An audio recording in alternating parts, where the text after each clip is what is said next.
Hey Nate, how are you?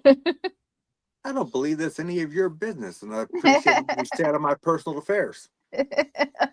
Gwen, I am doing just fine. How are you? Good. I'm good. I'm actually visiting a friend of ours who's actually going to be on the show, so it's Oh, it's nice. sweet, Yeah. sweet.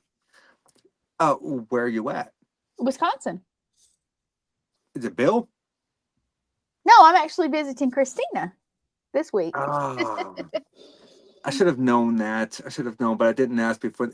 Look, I don't ask stuff in the pre-show. It's not my business. I just assume it was Bill, because most people go to Wisconsin to visit Bill. Let's be honest. Well, I did. I came to visit Bill. I came to visit Christina, and of course, I spent some time up on the reservation. But yeah, she's going to take me to the airport on Friday, and it's been a quick. Honestly, it's went by really fast, so it's great.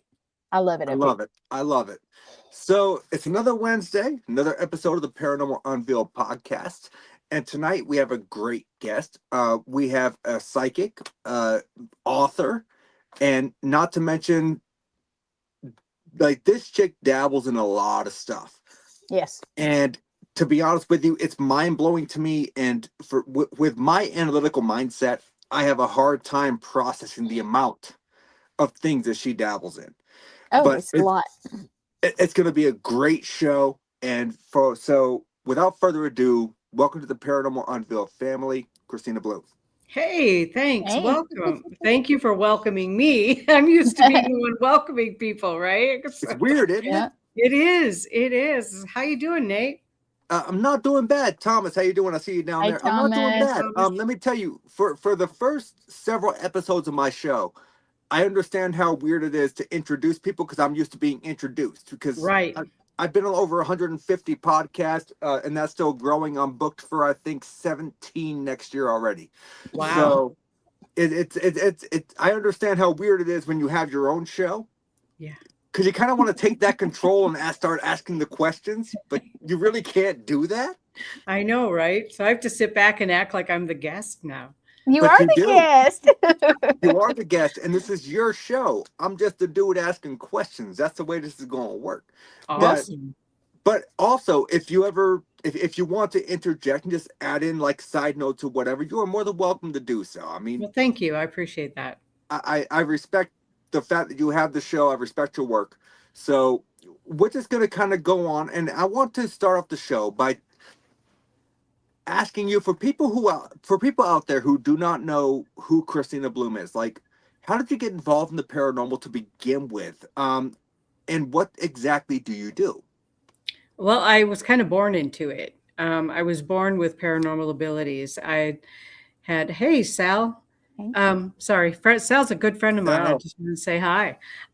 So I I was, believe I met Sal at Broadhead with Jimmy yes, Yes. Count. yes, yeah, that's where I met Sal actually. So, So I wasn't mistaken on that. nope, nope, you were I'll not chalk it up as mistaken a on win. that. Yeah, I'm a psychic medium. I was born that way. It started with prophetic dreams as a small child, and has just kind of grown from there. I've been a professional psychic for 25 years, going on 26 this year.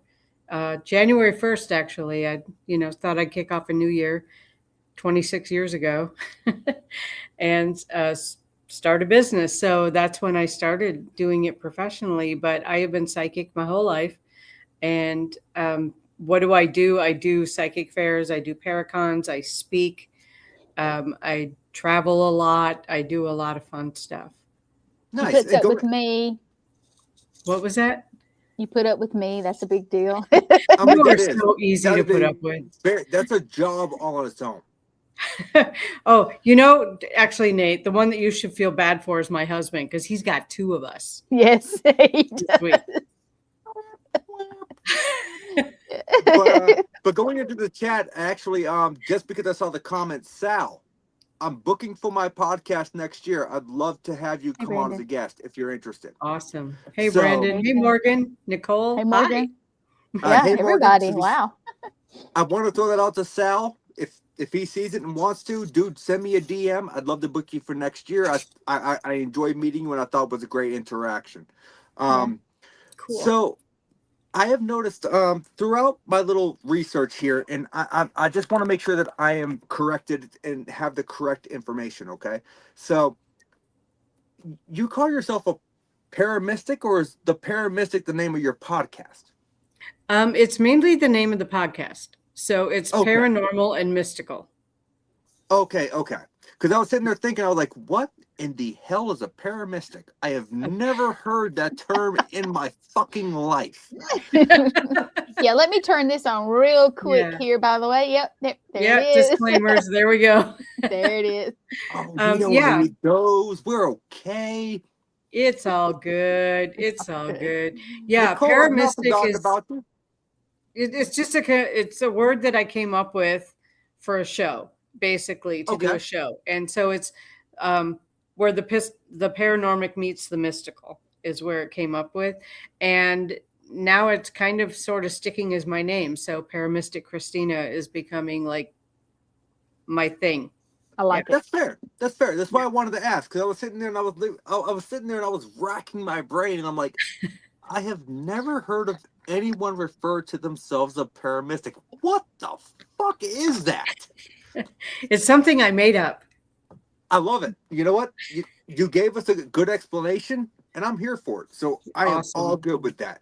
So throughout going through these events, like I'm sure you've met some amazing people. Oh And yeah. I'm sure that you have done some amazing things. Is there an event that sticks out in your mind that was your most favorite event that you've ever attended? Hmm. Boy, that's a big question. Look, It for just the seems like record,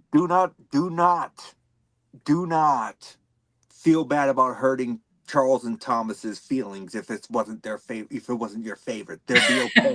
They'll recover. I love them to death, but they'll recover. they will recover. Okay, that's good to know. Yeah, everywhere I go, I meet people, right? So when I started out in Wisconsin, moved to the West Coast, was there for a long time, moved back to the Midwest, and now I'm exploring the East Coast. And everywhere I go, I just meet the most amazing people. So If I you don't come up know to the Northeast coast, you're in my territory. So that isn't that where I met you? Like, well, I guess Mhm. Connecticut's not Yeah. Northeast, but Connecticut Maine is is. Northeast. Yeah, Connecticut, Maine. I've been doing some stuff in Pennsylvania. So I am loving exploring the East Coast now. I like to spend time in the Adirondack Mountains. That's where my peace is. That's where my heart's home is, in the mountains. I love that. So yeah, just going through there. I love all of those events out there. I have to say the main Paracon is probably the Oh, it was biggest great. one I've ever done. That is probably the biggest event I've ever done. It was one of the, and this is no disrespect to Charles or Thomas or anything. No. I have been to a lot of events in my time. Yeah. That was probably one of the best and well organized events Oh, I agree. I that I have seen. agree. And I felt like it was a hit. I think it was great. And I see you down there, Thomas. And look, man, you could be, look, I'll let you be Big Spoon next hotel room, okay? we love you, Thomas. We're We love just you, giving Thomas. that.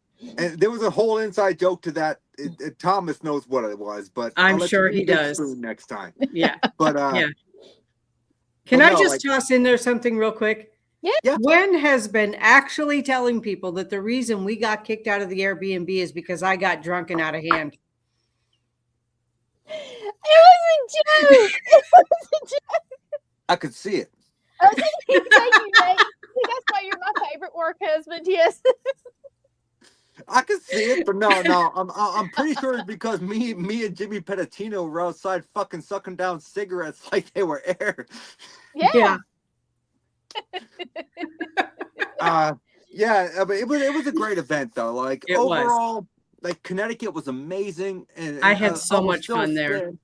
I will Yeah. still stand firm to my guns of fuck Hartford. Thanks, Morgan. Thanks for having my back, Morgan. I will still stand firm to my guns of fuck Hartford. That place sucks. It's a cesspool. Okay.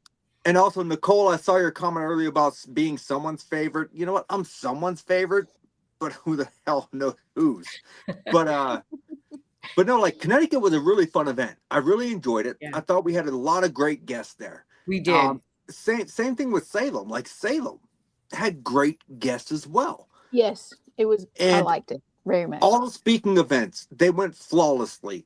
They had great DJs. Like I love Michael Roser. He's an amazing person. And like I feel like every event that we go to, you can learn something different from each event. Right, exactly. And it doesn't matter how it's put on. And I have seen events that I have been to where the attendance is so low that the people are like, well, why do we even do this? You did this because you had a vision. And that vision may not have come to fruition for this event. Right. But why not do another event? Because now people who went to this event and they attended it, they're going to see the vision and tell other people, hey, next year, if they do this, you need to attend. Yeah. Right. It's not an instantaneous, it's going to happen. It grows usually. Yeah. Usually it grows. Does. I think that when Jeff and Ashley put on the main event, they really put together a great team. And I think that that's what really makes an event. You know, to put on an event of that size, you have to have a team, and you have to have a team that is loyal and willing to work with you every step of the way. And that is exactly what they put together. And it was wonderful. Yes. And I can tell you that from talking with Jeff and Ashley at one point, I think they far exceeded the amount of attendance they thought they were going to get. Oh, yeah, they said it blew up on them. Yeah. It blew up on them. But so, you know what, though? That means next year it's going to be all the more epic. Yes. I'm really looking forward to the Hearst contest. Oh yeah. I'm pretty sure Danny Perez is going to win. But I'm looking forward to the Hearst contest. Yeah, that should be interesting. I might send Morgan back to the hotel room. I just might sleep in one of the Hearsts. There you go. Why not? Why not? So every time I have someone on who has abilities, and that's the way I'm going to word it, abilities, I always love to ask them, do you think there's a difference between psychics and mediums? Because there are certain psychics that get upset, and mediums as well, if you refer to them as psychic mediums. So do you think there's a differential between the two, or do they fall under the same umbrella, just in different concepts? Well, the way that I see it, because I do both, I think that all mediums are psychic, but not all psychics are mediums. Kenneth Drake said the same thing. Okay. So could you elaborate that a little bit for us, though? Well, there's different ways of being psychic, right? There's different ways that information comes to people. Musicians, it comes through in music. Writers, it can come through in what they write. Painters, artists, that psychic ability, like they see it, right? They see it, and then it forms in the physical. And that's true of writers and musicians as well. But that doesn't necessarily mean that they're talking to loved ones who've crossed over, which is what mediumship is. Right? It's talking to spirits who have crossed over. It doesn't necessarily mean that that's what they're doing, but they're getting their information intuitively from somewhere outside of themselves. So it could be spirit guides. It could be, hey, Kimmy. It could be the universe. It could be angels, God, goddess, whatever it is that they happen to believe in. Wherever that inspiration comes from doesn't necessarily mean it's coming from a human being who has passed on. Okay, so can I ask you, does every psychic or medium, regardless of how you choose to identify yourself, do they have the ability to remove spiritual attachments or bring in specific spirits that people want to communicate with, or is that a sect specific thing? Okay, so I'm going to address bringing in spirits. Okay, so let's say you come to me and you want to talk to your great-grandfather for some reason. I can invite him to come and speak with you, but he won't do it if he doesn't want to. Whether or not he shows up. Does that make sense? Like, Yep. I can invite, but it's not up to me whether or not they come through. That's up to Right. them. If they want to, they will. Right. And if they don't want to, or, I mean, honestly, I've had, spirits say, I'm sorry, I can't, I'm busy. Okay. So Well, be busy. during your time of doing readings and such, have you ever had an unwanted spirit come through? Like someone that a spirit that someone did not want to communicate with? I have.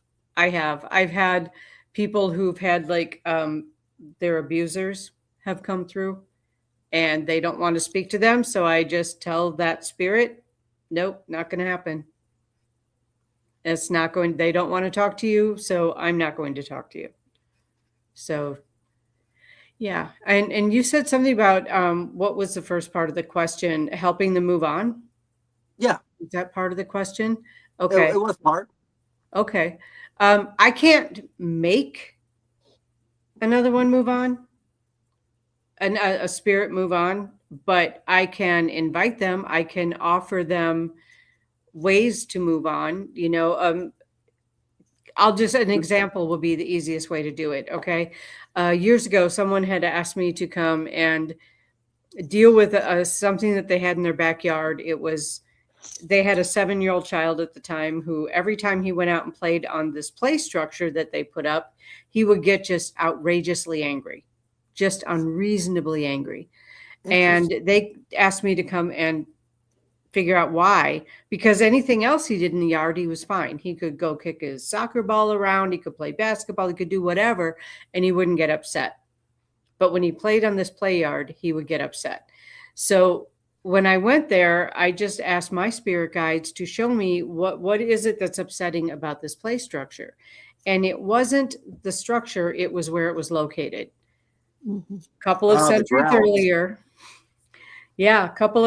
earlier, there was a violent crime committed in that exact spot. And it was a young boy. He was probably 10 or 12. The spirit was probably 10 or 12 when he passed. And he had provoked someone into murdering him because he didn't want to go back home to his violent home. Right. So he provoked like the town drunk into it. And what happened was that they got stuck in this loop, and it was a residual haunting where they just kept replaying it over and over and over again. And I somehow managed I asked for help. I don't try to do this myself. I don't try to step into something like that because I don't want to get hurt. I don't want my spirit getting hurt. So Correct. I asked my spirit guides, who can I come and break up this fight? So Christ came and broke up the fight. Like Christ just stepped in the middle and said, enough, it's done. And they kind of went their separate ways. I asked the little boy, who do you want to come and get you? Who's a safe person for you? And he asked for his grandmother. So I called his grandmother. She came, she got him. They went off to the light. Then I turned to this poor guy who was stuck in this thing, had no intention of that ever happening. He was just all of a sudden sitting there and just going, I can't believe I did that. I can't believe I did that. Just over and over. And Christ was already there. He said, it's okay. Welcome into the kingdom. And so Christ took this poor man who had been stuck in his spirit, stuck in this thing for a couple of centuries, and took him off to the light. So after that, no more problems with the play structure. Interesting. I have a question from one of the viewers. I was just about to ask you to pull that question back up. Yeah. You read my mind. Can you see it, Kristina? I do. Yeah. Hi, Barb. Do I always connect to my client? Yes. I always make a point of, if I'm doing a reading for you, I will connect my heart center to your heart center. When we're done, I pull my energy back so that we don't continue on together. But for the course of the reading, it just makes it easier to get information for you if I do that. Good, great answer. Good question, Barb, as well. And I appreciate you for joining in the chat and asking a question. For the record, anyone out there watching this, if you want to ask a question, ask a question. We will get to it if we can. I promise we will. I love chat interaction. That is one of the main things that I love about doing my show. So going off of that, it doesn't really tie into it, but it kind of does, because there's so many people out there that believe in, tarot card readings or oracle card readings. Right. I used to read tarot. Okay. But here's the thing. I don't have abilities, so I feel like the readings that I was doing, I shouldn't say word, that's fucking really improper grammar. But the readings that I was doing, I feel like they were not great, because I don't have necessarily the ability to be able to interpret the cards. So do you do tarot readings? And I do. could you explain to us exactly how tarot readings work? Because there's so many different cards, and if they're inverse or upright, it makes all the difference when you're doing a reading. Well, it does for some people. Some people don't read them differently because they come in upside down or inverse, as you said. Some people don't read them that way.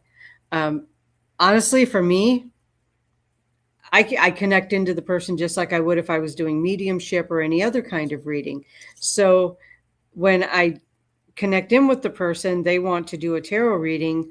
What I do, and I know that not everyone does this, everybody does it differently. I'm going to put that up front too. And there's no right or wrong way to do it. That's okay. Too. My way of doing it is the cards that I bring to a reading or to a fair, I cleanse them in between every single reading, but I will literally hand you the cards and say, shuffle them, put your energy in there, think about your question, tell the cards what you want to know, get your energy in there. The only thing that I ask people not to do, and it's not because I'm superstitious, I just really don't want my cards bent up, is to not do that bridge thing. The bridge. Yeah. I ask people not to do that. I don't want You want the hand shuffle.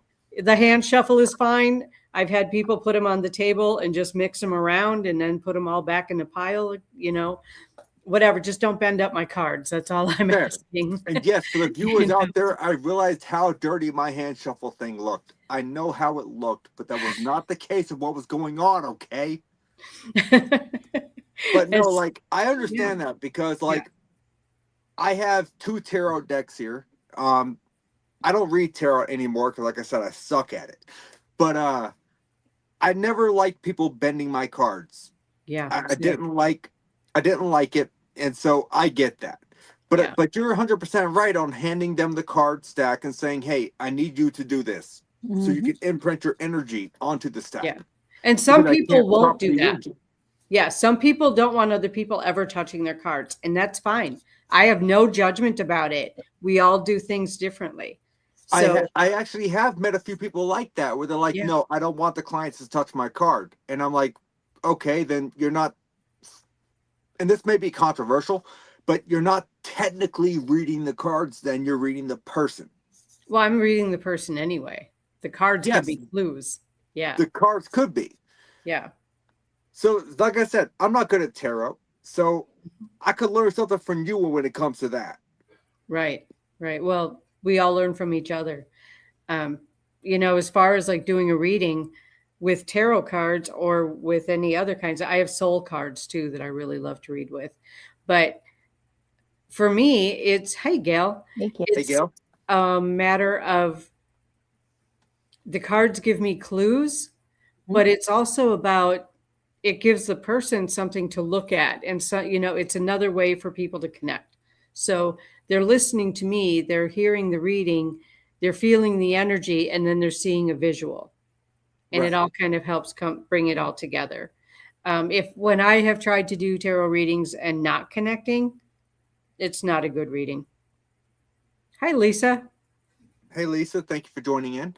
Nicole Gaspard had a pretty good question there, Gwen, if you pull that back up. There you go. What are your thoughts on Ouija board? It's another tool. My problem with Ouija boards is that they've been sold at toy stores. Ages 8 and up. I have a problem with that because nowhere in the instructions does it say how to set a safe space. Nowhere in those instructions does it say set your parameters, don't just open the door to everything, Right. open the door to the highest order of love and light, open the door to, a certain frequency of spirit. You don't want to just open the door to everything, Right. because that will literally invite in everything. So, Correct. yeah, that's my feeling on Ouija boards. I don't think that they're inherently evil. I think that people don't know how to use them properly. And Exactly. because they don't know how to use them properly, hinky things happen. So I concur with you 150% on that. I do not think they are inherently evil. I think what the mainstream media has pushed on us as far as content and movies. Right. Exactly. People think they are inherently evil. They're not. These No. divination tools have been around for over, 600 years. Right. And Right. not every person who has ever used one came down with a demonic attachment. Right. I've got one right here. Actually, you can't see it right now. That was made by Danny and Lauren Perez out of coffin wood. It was specially made for my podcast. And I got one that you guys gave me for the network in Connecticut. Yes. Yes. The thing is though, as I've never used it, and I do not keep the planchette with the board. The planchette is kept separate. You always do that. Especially if you use it, you close the circle, you keep the planchette separate. And that's where a lot of people make their mistakes, is because they close the circle, they say goodbye, thing goes good to goodbye, and then you put it back in the box, and you set your planchette back on the board. Guess what? Right. You're reopening that line of communication and you don't even know. Right. Right. I would also like to say that Ouija is a brand name. It is. It's a brand name for talking boards. It is not the type of board that it is. But because that's the brand name that we in the United States are used to seeing, we consider it a thing. You know what I mean? Like that's what it is. It's a talking board. They've been used in Celtic and shamanic, or maybe not shamanic, but pagan societies. They were using shamanic. Yeah. Maybe some shamanic too. Yeah. It's very different. And they didn't always look like that, right? No. Exactly. Depending on which part of the world that they came from, which culture they came from, there's all different kinds of ways to with a round planchette. Oh, okay, yeah. Nicole said she has one from the UK with a round planchette. Yeah. Let me tell you, like when I went to the Talking Witchboard Museum with Salem, with a Morgan Caldwell this summer. Yeah. Or fall, technically. I saw so many different examples of a Ouija board that I have never seen before. And I'm like, I knew it was widespread, but I did not realize how many different boards and aspects there are. Oh, absolutely. Have you seen the ones that have symbols that are not letters? Yes. Yeah, those are really cool. That is insane to me. Yeah. You know, one of them, at least some of them, have the runes on it. Kristina, have you seen those that have the runes? Have. Like I have the runes. One. Like my dice have runes on them. So okay, cool. I like that. Runes wouldn't bother me. I know how to read Tybin, so runes wouldn't bother me. Right. But I can tell you that when I went to that museum, I'm like, I thought it was as simple as a yes and no and a bunch of letters. Right. No. No. It is not. It is definitely not. And I also now know how to make a homemade Ouija board out of a glass cup that I can just kind of do my thing. I have 2 Ouija boards that are at my ex's house. She doesn't know, so don't tell her. That were given to me by clients that are currently in the storage shed out front that they claim to be haunted. Okay. I can tell you that one of them I think is complete BS. I took the board. I experienced nothing. Second one, I brought it in the house, and maybe 45 minutes later, we had an electrical malfunction, and the electricity shut off, and then the water stopped working. Wow. I'm not gonna say it was attached to the board, but I'm gonna say it was a coincidental experience. There you go. There you go. Okay. I mean, you can't prove it was attached to anything, so I can't.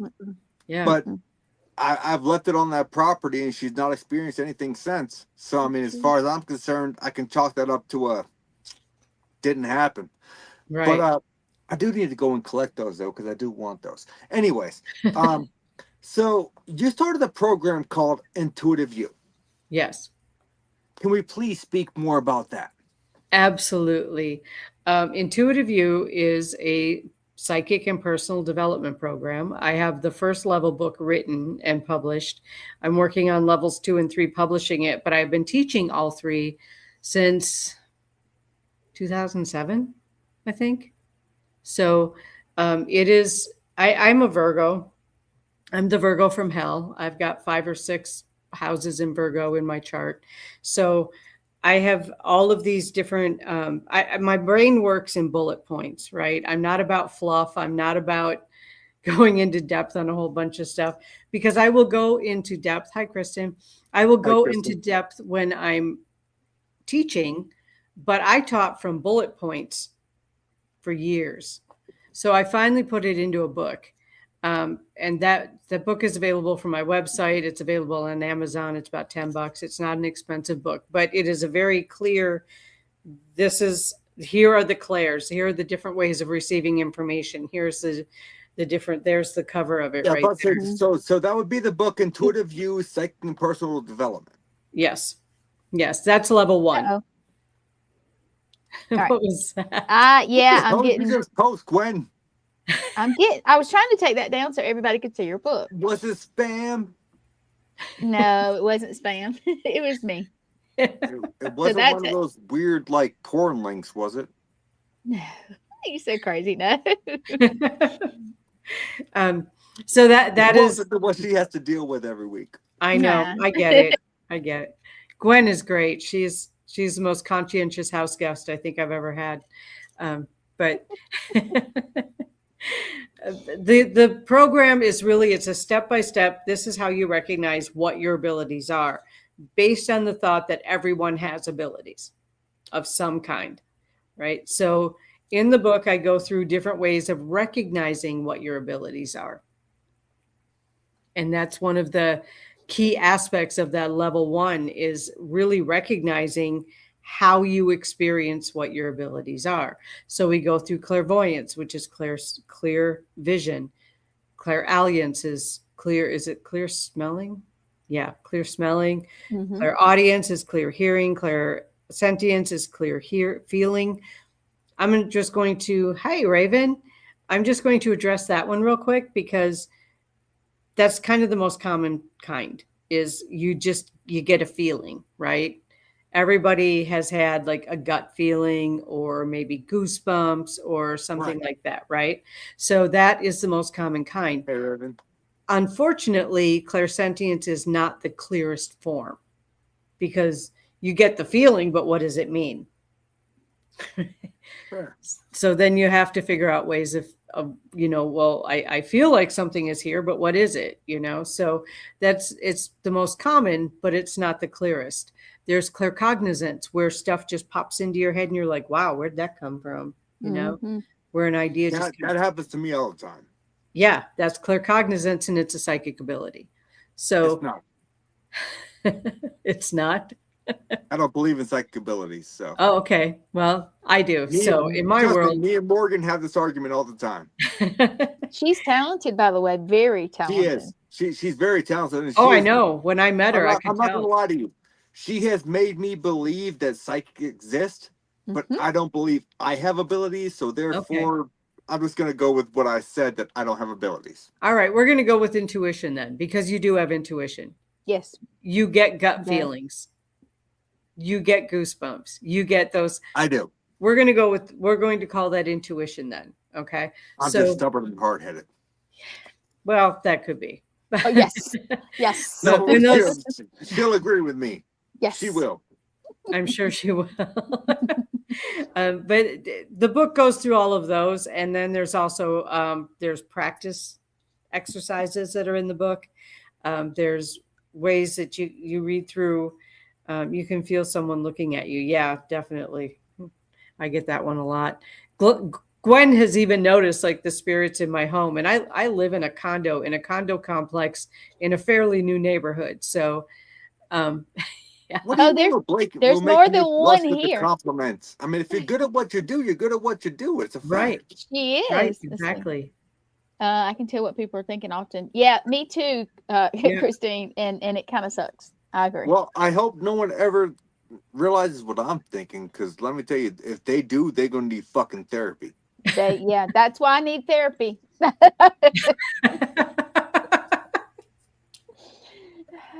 mean, Oh, I yeah. feel like I need therapy half the time. So I mean, Gwen, I can only imagine what you feel. So that is my program, Intuitive You. I teach it either in like a 5 or 6 week program once a week for a few hours, for a couple of hours, or like a whole weekend thing, either online or at a retreat. So can we talk about the book? Yeah, that's what I was talking about. That's Oh, the then book. we'll talk about the website program. Oh, it is the book. It is the book and the program are the same thing. The book is the textbook for the program. Yeah. Okay, This is I get it now. basically the textbook. No, I get it now. I get Yeah. it now. So, one of the courses listed throughout the website is soul retrieval. Yes. That intrigues me so much. Yes. Like, what is soul retrieval and how does that work? Okay, well, let's go on the premise that every time that we have a traumatic experience, part of our soul kind of fractures, right? It just sort of like, how do I explain? Okay, like let's say you have a car accident and Traumatic event. Yep. yeah, some sort of a traumatic event. Well, part of yourself is still trying to process that event, but the rest of you goes on with your life, right? You go back to work, you go back to living your life the way you do, but there's still a part of you that's processing. And sometimes that part can be like over here somewhere dealing with that, and the rest of you is going on. And eventually you need to bring that part back. It happens a lot with childhood traumatic things, where something traumatic happens in childhood and you can tell that part of you is still stuck there because you think about it a lot or you talk about it a lot. So part of you is still stuck in whatever that traumatic event is. I do also want to say that there are positive ways that it happens as well.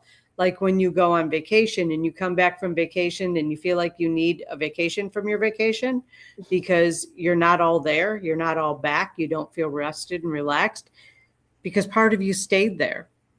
I had someone come to me one time who was like, I've been back from vacation for 3 weeks and I just can't get my head together. I can't keep a thought in my head. I'm tired. I'm spacey.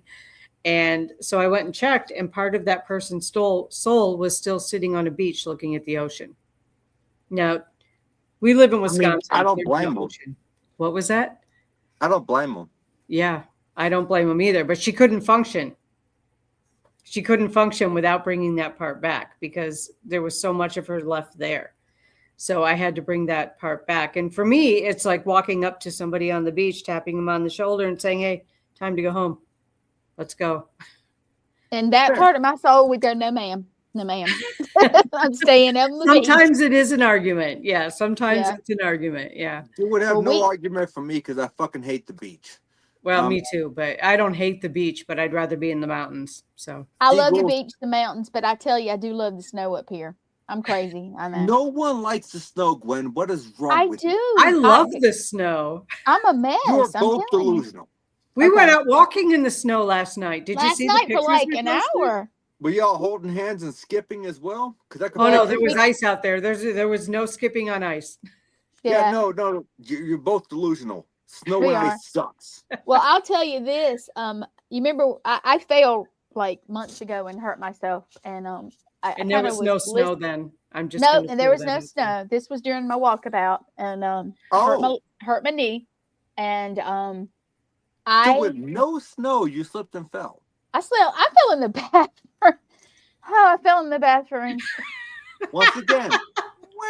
I did, and I hurt my knee. But here's the thing. I just realized after watching, because, I'm always in the background of the podcast, whether I'm on the camera or not, I'm always in the background listening. And I was Right. listening to Kristina, and I can't remember who else it was that was talking about it at the same time. But I realized that I think part of my soul is there, because that's why I have just been off ever since I hurt my knee. I have Part been of a your little soul bit is off what? in the place where I hurt my knee. I How don't know why how it would that split. physically work? Like metaphysically, how would that work? We That's just the leave woman. pieces of ourselves all the time. I mean, I don't know how to explain that, but it's, we do leave pieces of ourselves in different places. And you can tell by if you're having ruminating thoughts, or if you're feeling like you can't move forward in some way after some sort of an event. A lot of that's the way childhood trauma works a lot, is that you experience a trauma in childhood and you have trouble moving past certain things in your adulthood because part of you can't move past whatever fear that created or whatever that kind of thing created. So if you're looking at things like that, like, I don't know, there are some people who are afraid of traveling, or of flying. Well, maybe they saw something. Even it didn't even have to be a personal experience. Maybe they saw something about a horrific plane crash when they were young and impressionable, and it created a fear for them, because part of them is still stuck in that flying is dangerous thing. Well, I mean, everything's dangerous, but you know what I mean? Like, everything can be dangerous. Everything can be dangerous. It's just a Yes. matter of timing, and if it's going to happen, it's going to happen. Well, exactly. But if somebody gets stuck in that and they can't move forward from it, but they want to, let's say, go to Europe, how are they going to get on a plane and go to Europe if they can't get past the fear of flying? I mean, they could take a boat, but they were going to need a whole lot more vacation time. You ain't lying. Okay. I see I- that. I She just sees don't- that with the youth at work all the time. Yes. Sorry. I just don't want to get stuck in an elevator. Well, I agree with you. I don't want to either, but is there a trauma attached to that? No, Can be. none whatsoever. Now, like it can there's be a little bit. Like, people that are really afraid of it are really afraid of small spaces for a reason, and on it. And sometimes it happens because of I mean, childhood. maybe it could be a past life thing. I don't know. 'Cause It I could know be you a do past life thing too. Yeah, you do a past life things and stuff as well. I do. Yes. So it could be a past life thing, but I know I don't like elevators. I don't like lawn gnomes. Fuck lawn gnomes. Okay. I will punt those bastards as far as I can fucking kick them. That's what you're getting for Christmas, by the way. You know what, Gwen? And I mean this, and I'm saying this on live. I will kill you. Okay. I'm joking. I won't kill you, but I will hurt you. I think I have a lawn gnome here somewhere. I will hurt you emotionally. I cannot hurt there you she is. physically because that's an assault charge. Yeah. But yeah, no, I would not. You know what? I would jokingly do something, but it wouldn't be like. My sister does it every year, and I tell her every fucking year to stop doing that. Thomas is a great Thomas. Hey, Thomas, I got a present for you. Hang on, let me dig in my pocket here. Yeah, that's why I have that. There are a lot of people, like Kimmy brought up, gnomes and clowns freak me out. There are a lot of people with issues with clowns. Yeah, chlorophobia is very popular. It's very common. Yeah. I can't say I'm afraid of them, but I do wonder, like, what are you thinking putting that on your face? Irrational fear of sloths. Yeah. That's a new one. Sloths? That's what I've never heard before. I get it, though. Let's see. Here we go. I'm flipping out the whole thing. Okay, here we go. Let's see. I hopped out for a second. There we go. Sorry if it was mentioned, but does soul retrieval work similar to shadow work? Yes. Shadow work and soul retrieval can often go hand in hand. Al, I don't like clowns either. I'm there with you. I just don't get it. I don't get clowns. I don't mind clowns. My brother I hates don't like clowns, them. so I like them. Matter of fact, there was one time we were in Alabama. I tripped my brother and told him we were going to the mall, and I took his ass to a circus. Oh, wow. I'm sorry, brother. Yeah, that happened. Yeah, see, she's we call her Curie. If I say this wrong, Kristen, it's Curie. Curie. I met her at she was at Salem. She was not far Okay. from you. So yeah, that's cool. Here we go. Heights, widths. Yep, Oh my goodness, that's you're so my crazy. second fear. Law, gnomes, and heights. That's the only two fears I have. Actually, I have read that fear of heights is something we're born with. Every human is born with them. That's interesting. I've also heard some theories, that the fear of heights comes from a past death from falling from a high place. That could be it too. And if you go into past life regression, that would make sense. Right. But for me, I'm not sure what I believe about past life regression because, well, it took months for Morgan to convince me she was a psychic, and I know she is now, but it took a lot. So I don't know.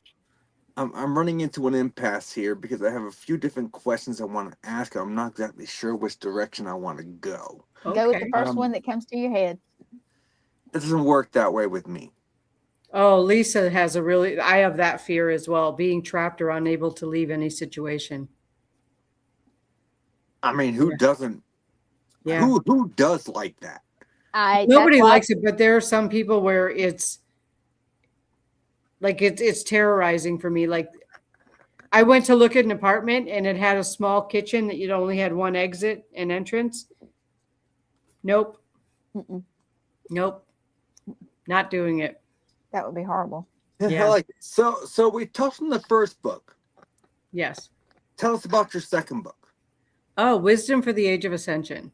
Yes. So that book is, by the way, that is my handsome son on the cover there. That book is channeled messages from universal intelligence. So each page is its own message. It's not like reading a story or even a nonfiction as far as connecting. Each individual page is like a daily meditation kind of book. Okay. Yeah. So each page has its own message, and it's so that the way that a lot of people use it is that they just kind of randomly open up to a page, read the message, and then have it their focus for the day. So in a way, it's kind of like the random daily horoscopes you can get. Well, kind of, except that they're not predictive. They're just they're not something predictive. to meditate I'm using it as as I can say, a correlated aspect. Yes. I like that. I like that.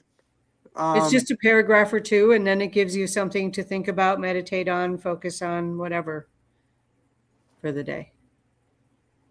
That was interesting. What was that all about? No, I'm checking the time. I can't see it from where I'm sitting at. Well, I knew he was, so I want to say a couple things about Kristina. People don't know. Now, she has a podcast on the network. She has a podcast. I was going to bring up the podcast. That's why I said, mind your business, Gwen. Well, hey, I'm the co-host, so Yeah, you have your full right. Go ahead. Yeah, but she's got 2 books, I'll sit over here course. And pout. Yep, you pout. She's got 2 books that you've seen. She's got her podcast. This is her little. That's my logo. That's her logo. Also, that's kind of for her show.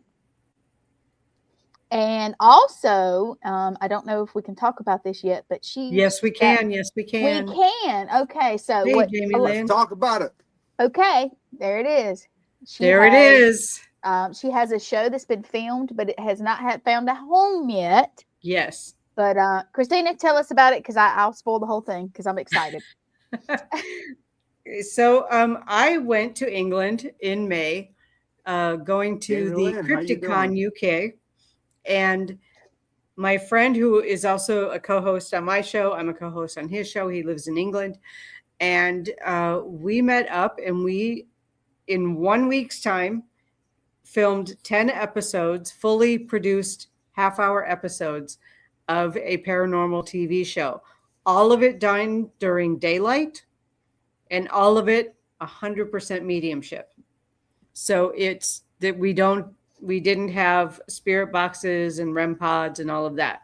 It was just us going around to different towns in England, and each town or city is its own episode. So we traveled around and we did that, and it was pretty amazing. I have to tell you, it was just an adventure of a lifetime for me. And we have all 10 episodes ready to go. We're looking for a home for it. Nice. So See, I'm so proud as her friend. I'm telling you, I'm excited. I have only That's seen awesome. a snippet. Yep. she got to see snippets because she was in my home with my computer. I have not shared the links with anyone who we haven't been trying to work with. So there's so many people out there in the paranormal that have the misconception that you have to go out after dark to capture evidence of the paranormal. Mm-mm. You don't. You don't. The paranormal Absolutely happens when the paranormal wants to happen. Yes. It could be broad daylight, and you could catch a more clear Class A EVP than you would ever catch in an abandoned location. Exactly. Yep. And Exactly.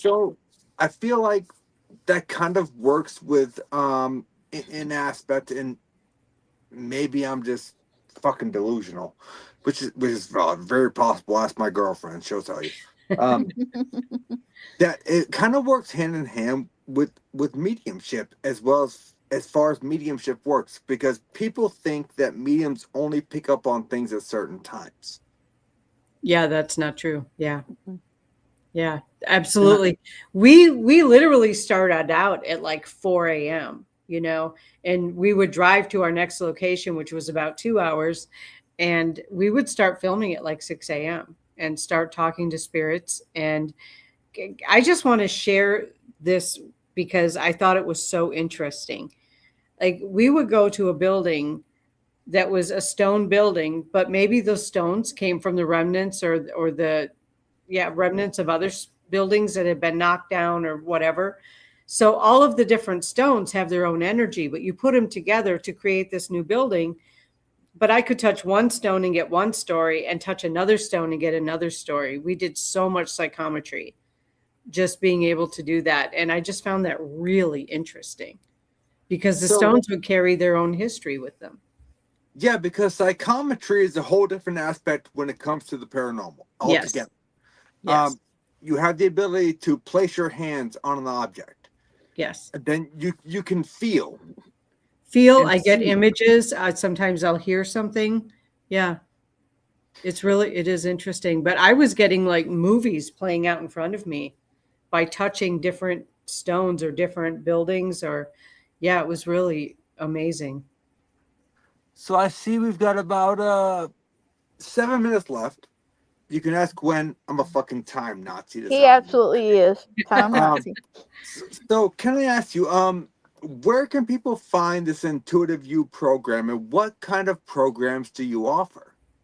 Okay, so Intuitive View is kind of my flagship. It's my biggest program because the first level is like 12 hours of learning, but 12 hours straight is overwhelming as you're learning to tune into energy and stuff. Mm-hmm. All of it is on my website, www.kristinabloom.com. All of it's on my website. My books are on my website. I'm trying to think of what else. I know that I actually haven't looked at my website recently. What kind of courses do you offer? I offer soul retrieval, past life reading, remote viewing. I'm doing a remote viewing class coming up here either this month or next month, where you can project your essence somewhere else and see what's going on. Wouldn't that be tantamount to astral projection? It is similar to astral projection. I think that the difference is the focus, and typically remote viewing is done on Earth. Okay. Where astral projection, you can kind of go anywhere in existence. So remote viewing there's been military aspects of remote viewing where they used remote viewers to back in the 70s with the whole the men who see goats thing. Yes, where they have used people with that ability to spy on the enemies and that sort of thing. That's the difference with that. I'm just trying to think. Automatic writing, where you just sit down with a pen and paper and whatever comes through, you write it down. That's sort of getting information that way. What else do? I teach mediumship. I teach I teach mediumship as part of the intuitive view, but I can also teach it separately as a separate class. Don't forget about this.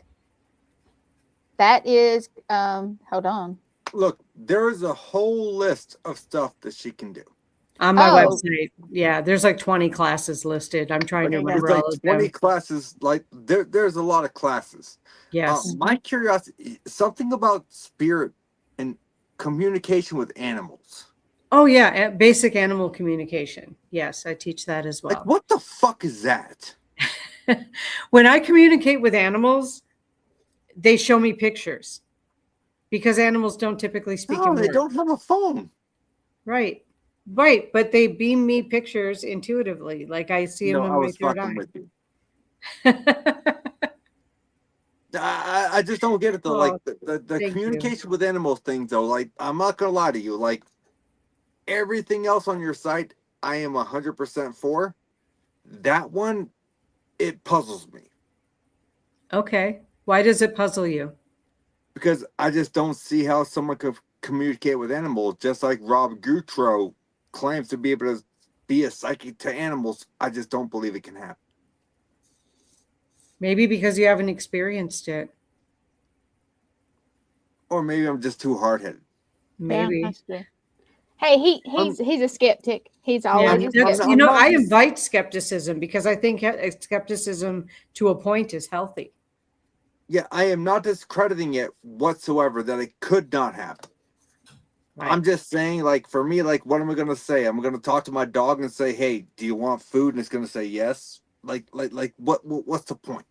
Well, okay, let me just explain to you why I'll just do it really quick because I know we're running real short on time. But like, if someone has an animal that is all of a sudden behaving differently and they want to know why, they will talk to an animal communicator, and that animal communicator can communicate with the animal. And if you're empathic, you can pick up like a stomach ache, or you can pick up like my throat hurts or my teeth hurt or whatever, so that the animal can, and some people just need that. For me, I'm just, you know what, for the sake of the show, I'm just going to stop. Yeah. It does go way deeper than that, Kristen. I completely agree. No, it does. It does. But for me, like, me and Morgan have had multiple arguments on this because of the way that my mindset works compared to how the paranormal works. Right. And my mindset here is, I don't care what the animal is telling you. I want physical aspects. Like, I want to see documentation that I don't care if their stomach hurts. If their stomach hurts, I want to know the physical data as to why. Yeah, well, that can happen too. That's why Kristen said it goes deeper than that, because it does. They can tell you, that food is making me sick. They can tell you my teeth hurt and I can't chew the food you're giving me. So no, it does. And that's why I said, I know that the way that I look at things is not necessarily how other people look at things. Right. I completely agree. But you're asking questions and I'm answering them. So no, I love them. I love them. Yeah. I love the answers. And I'm not trying to offend you at all. Oh, you're not offending me, believe me. Because are you going to ask her the 3 questions? Because I know. I will. For me, it's like when I look at things, I want the empirical evidence, not the substantial evidence, if that makes sense. Right. Usually people will then take their animal to a veterinarian, and 98% of the time it's been right on. Fair. So at the end of every podcast, I ask my typical guest 3 questions, 2 of which are multi-part. Okay. So, first question, everyone who is involved in the paranormal, they have a bucket list location that they have never visited. If price was not an option, where are you going? There are places in Scotland along the northern coast that I wanted to go. I'm just very drawn there, and I couldn't give you like the name of any particular property. I like that. I really want to go there and do that. Please tell me it's Lake Loch Ness. Oh yeah, that's definitely on my list. So we're going with Lake Loch Ness. Also Lake Lanier. Yeah. We're going with Lake Loch Ness. So we got Lake Loch Ness. Yes. I would love to go there. You have one person you can bring with you. They are alive or dead, and they do not have to be involved in the paranormal. Who are you bringing with you, and why?